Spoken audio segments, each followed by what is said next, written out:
నువ్వు నన్ను కనిపెడతావని నాకు తెలుసు. మన ప్రేమ నిజం, మన ప్రేమలో నిజాయితీ ఉంది.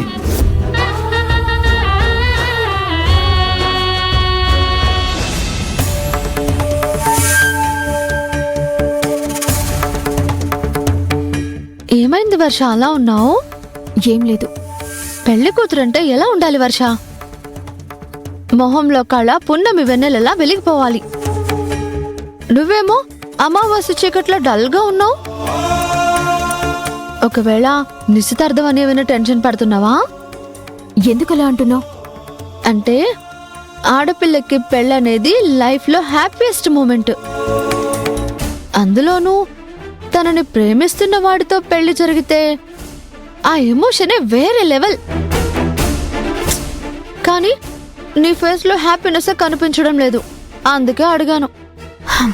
మన సంతోషం మొహంలో కనిపించి 10 మందికి తెలియాల్సిన అవసరం లేదు. మనసుకి తెలిస్తే చాలు.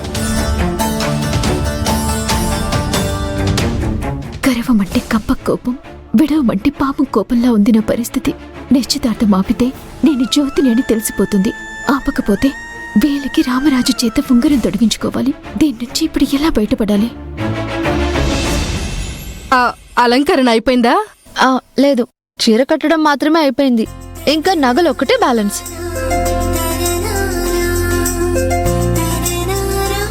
ఇదిగో వర్ష, ఇవి వంశపారంపర్యంగా వస్తున్న నగలు. శ్రావ్య, వీటిని కూడా వర్షాకు అలంకరించు.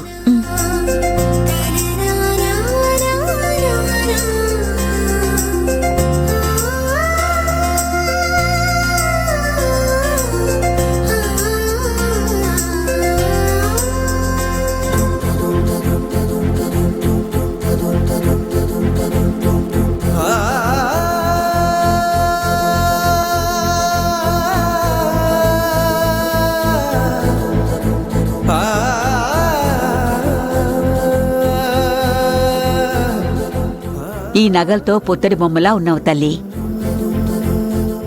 సరే, నువ్వు రెడీ అవ్వమ్మా. నేను గుడికి వెళ్లి పూజ చేయించుకుని వస్తాను. దుర్గా, ఈలోపు ఏర్పాట్లన్నీ పూర్తి చెయ్యి. సరే అత్తయ్య.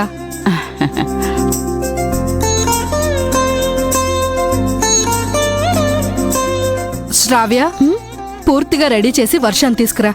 నేను వెళ్లి మిగతా పనులు చూస్తాను. అలాగే.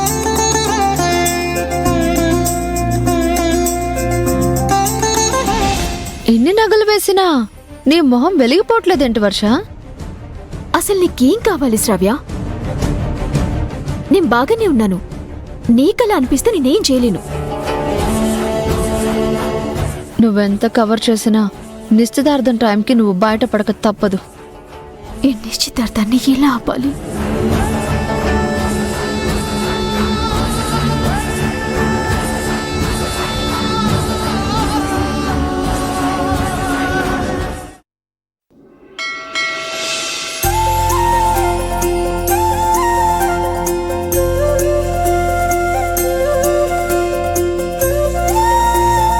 నమస్కారం అమ్మా.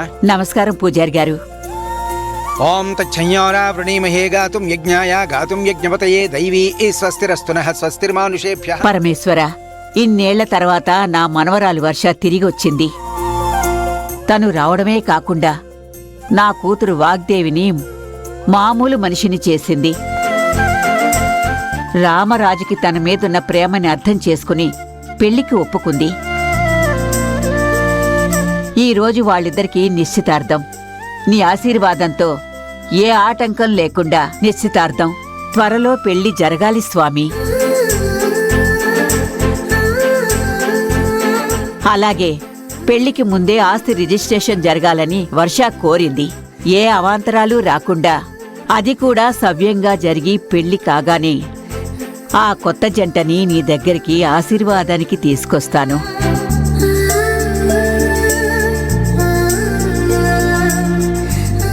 హారతి తీసుకోండమ్మా.